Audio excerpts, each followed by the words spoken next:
when I talk today, the expectation is not that I'm going to tell you what to do, because our business is completely different than yours. But I'm going to tell you a little bit of what we are doing on the biggest loyalty program in the world, to give you some ideas of how something we're doing on a global scale, you can do on a local scale.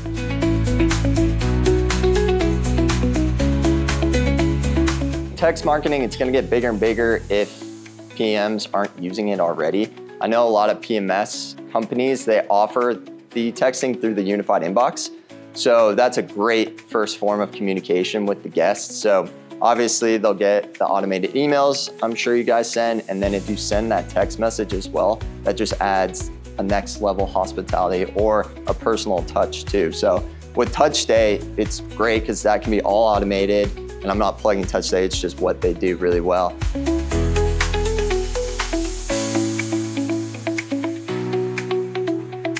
I had an editor, right? And I just wasn't really getting good traction. So then I'm like, okay, I'm gonna take the time, I'm gonna figure out why do things go viral, why do they not?